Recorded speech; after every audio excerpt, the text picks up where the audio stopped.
Doctor Abdul sir, একটা বিষয় একটু ছোট্ট করে শুনতে চাই আপনার কাছ থেকে। সেটা হচ্ছে যে এই যে মানে স্লো পয়জনিং এর একটা অভিযোগ হচ্ছে। এটা আগেও হয়েছিল যখন তিনি কারাগারে ছিলেন, তখন তাকে স্লো পয়জনিং করা হয়েছে, যদিও চিকিৎসকদের কারো কাছ থেকে এরকমটা শোনা যায় নাই। মানে এটির বিষয়ে আপনার অনুমান করতে পারেন যে এটি কি আসলে? না, এটা অনুমান করা সম্ভব না। এটা একটা ক্রিমিনাল অভিযোগ। এটা একটা ক্রিমিনাল অভিযোগ, তাই না? স্লো পয়জনিং, হত্যার চেষ্টা। মানে তো আমি আসলে অনুমানটা এই জন্য জিজ্ঞাসা করছি ডাক্তার আব্দুল না, তুষার, যে এটা মানে অনুমান করা চিকিৎসা সম্ভব না। চিকিৎসা প্রক্রিয়া তো চলছে, চিকিৎসা প্রক্রিয়া তো চলছে, তো কি কারণে এটা হচ্ছে এটা তেমন ডাক্তাররা ডিটেক্ট করতে পারেন। তো এটি কি কোনো একটা কারণের মধ্যে থাকতে পারে কিনা, যদি থাকে তাহলে সেটা না, বেরিয়ে এটা আসার সম্ভাবনা এটা থাকে যিনি কিনা? বলেছেন তিনি তো চিকিৎসক না। না, ফলে তাকে সেজন্যই এটা ব্যাখ্যা করতে সেজন্যই হবে যে উনি প্রশ্ন। কেন এটা বলছেন, তাকে কোন চিকিৎসক এটা বলেছেন বা কোন প্রমাণের ভিত্তিতে বলেছেন। এটা তো তাকে বলতে হবে। আমি তো এই বিষয়ে মন্তব্য করতে পারবো না, কেননা আমি তো আর এটা জানি না। কিন্তু এই ধরনের কিছু ঘটলে নিশ্চয়ই তার চিকিৎসকরা বলতেন। তিনি তো বিদেশেও গিয়েছেন, সেখানে নিশ্চয়ই বলা হতো। ফলে এইটা যদি কেউ অভিযোগ করে থাকেন, তাকে কারা বলেছেন এই বিষয়টি এবং কোন ধরনের প্রমাণের সাপেক্ষে বলেছেন, এটা তাকে বলতে হবে। জি, আমি যতদূর অনেক জানি যে এই অভিযোগটি করেছেন রিজভী সাহেব, তো রেজভী সাহেব এই অভিযোগটা আসলে কিসের ভিত্তিতে করেছেন এটা তাকে আসলে বলতে হবে। শুধু বলে দিলেই হবে না যে এটা হয়েছে, কেননা এটা তো একটা ক্রিমিনাল অফেন্স যদি এটা হয়ে অনেক থাকে। ধন্যবাদ, অনেক এবং ধন্যবাদ তিনি ডাক্তার যদি আব্দুল। জেলখানায় থাকা অবস্থায় এরকম হয়ে থাকে, তাহলে তো জেলখানার লোকজন সহ এটার সঙ্গে যুক্ত হইতে হবে। কারণ তাকে এটা কারা করবে জেলের ভিতরে, তাই না? তো এটা একটা বড় অভিযোগ। তো এই জি, অভিযোগ যদি আহ সত্য হয়ে থাকে, তাহলে প্রথমে এটার মেডিকেল এভিডেন্স লাগবে। এবং সেই মেডিকেল এভিডেন্স আছে কিনা এটা আসলে তাকেই বলতে হবে।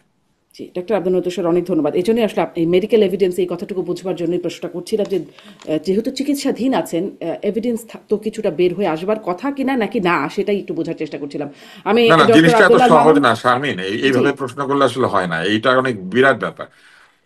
যারা টক্সিকোলজি পড়েছেন তারা জানেন যে বিষের প্রকারভেদ আছে, বহু ধরনের বিষ প্রয়োগের ব্যবস্থা আছে। ফলে এটা এত সহজে যারা চিকিৎসা করছেন তারাই বের করে ফেলবেন, ব্যাপারটা এরকম না।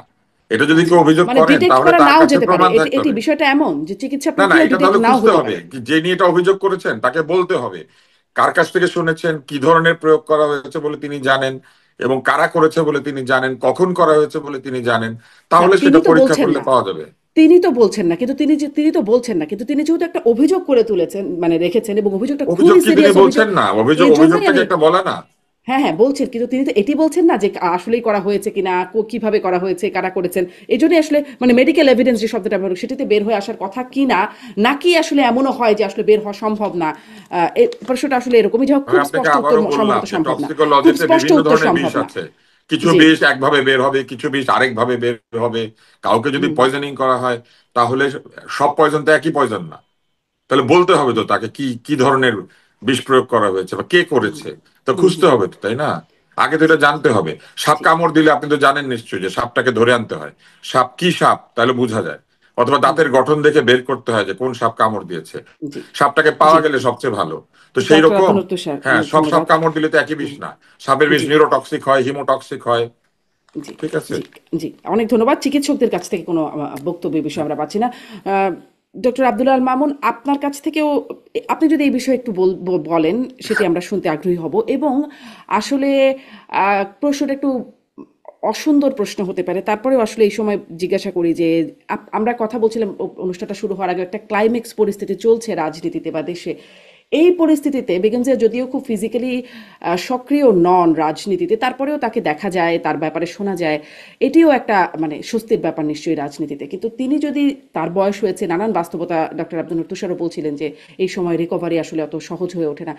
আসলে যদি রাজনীতিতে মানে এই সময় তার থাকা এবং না থাকা বিষয় কোনটার বাস্তবতা কেমন, প্রভাব কেমন দেশের বর্তমান পরিস্থিতিতে, এই যে আপনার আসলে কি মনে হচ্ছে পরিস্থিতিটা? তিনি তো দীর্ঘদিন যাবৎ অসুস্থ ছিলেন। তার অসুস্থতা কি এটি নিয়ে তার যারা চিকিৎসক মন্ডলী রয়েছেন তারা একাধিকবার আগেও আমাদেরকে ব্রিফ করেছেন।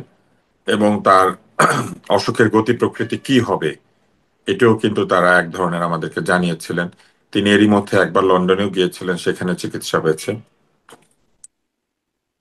যেটি সবাই একটু অভিযোগের সুরে বলছেন যে তিনি সশস্ত্র বাহিনী দিবসের অনুষ্ঠানে গিয়েছিলেন হুম এবং সেখানে অনেক মানুষ জড়ো হয়েছিল এবং তার মাস্ক ঠিক জায়গাতে ছিল না বলে অনেকে সন্দেহ করছেন যে সেদিন হয়তো সংক্রমণ হয়ে থাকতে পারে। কিন্তু এটা আসলে নিশ্চিত করে বলা সম্ভব না যে কোথা থেকে সংক্রমণটা হয়েছে। কিন্তু যেটি আমরা জেনেছি ডাক্তারদের কাছ থেকে যে তার নিউমোনিয়া হয়েছে, তার শ্বাসতন্ত্রে সংক্রমণ হয়েছে, শরীরে কিছু কিছু জায়গাতে পানি এসেছিল এরকম তারা বলেছেন। এবং সেগুলি তারা আহ উন্নত চিকিৎসা যা রয়েছে সবই তাকে দেয়া হয়েছে। তো তার যে বয়স এবং তার যে শারীরিক পরিস্থিতি, তাতে যে কোনো অসুস্থতাতেই তার রিকভারি ফেজটা বড় হবার কথা, লম্বা হবার কথা। এই বয়সে মানুষ একজন যুবকের মতো দ্রুত সুস্থ হয়ে ওঠে না, যে কোনো অসুস্থতা একটু বেশি সময় নেয়। তো সেই কারণে আমার কাছে মনে হয় যে তিনি হয়তো সুস্থ হয়ে উঠবেন ইনশাল্লাহ। এবং যদি সুস্থ হয়ে ওঠেন এইবার, হয়তো একটু সময় বেশি লাগতে পারে। তবে একটু আগে আমি জেনেছি যে তাকে বিদেশে নিয়ে যাওয়ার কথাও চিন্তা ভাবনা করা হচ্ছে, এবং এয়ার অ্যাম্বুলেন্সের কথাও চিন্তা করা হচ্ছে।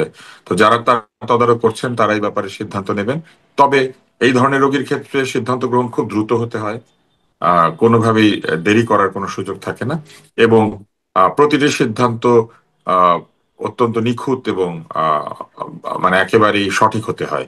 তো আমার ধারণা হুম যে তিনি যে হাসপাতালে আছেন সেটি তো বাংলাদেশের একটি সেরা হাসপাতাল। সেখানে অনেক বিশেষজ্ঞ চিকিৎসক আছেন, তার ব্যক্তিগত চিকিৎসকের দলও বিশেষজ্ঞ চিকিৎসকরা আছেন। বাইরে থেকেও অনেকে তার এই চিকিৎসা প্রসেসের সঙ্গে যুক্ত হয়েছেন। তাহলে আমার কাছে মনে হয় যে চিকিৎসায় ভুল হবার কোনো সুযোগ নেই। বরং যেটি হতে পারে সেটি হচ্ছে যে হুম হয়তো দ্রুত সিদ্ধান্ত নিলে তাকে বিদেশে নিয়ে যাওয়া হতে পারে, এবং যদি হয় আমার ধারণা সেখানেও তিনি একই ধরনের হুম চিকিৎসাই পাবেন। যেটি হবে না সেটা হচ্ছে বাইরের হাসপাতালে মানুষ ভিড় করে না বলে ইনফেকশন এবং হুম অন্যান্য জিনিসগুলি কম হয়। আমাদের এখানে নেতা কর্মী, পলিটিক্যাল যারা কলিগ, তারা দেখতে যাচ্ছেন। এমনকি ভিন্ন দলের যারা কলিগ তারাও যাচ্ছেন, এবং তারা সেখানে গিয়ে ভিড় করছেন। তো এই অসুবিধাগুলি সামলাতে হয় তার আত্মীয় স্বজনদেরকে বা তার সাথে যারা আছেন। কিন্তু যদি তিনি বিদেশে চলে যান তাহলে হয়তো এই সমস্যাগুলি হবে না আর কি। জি জি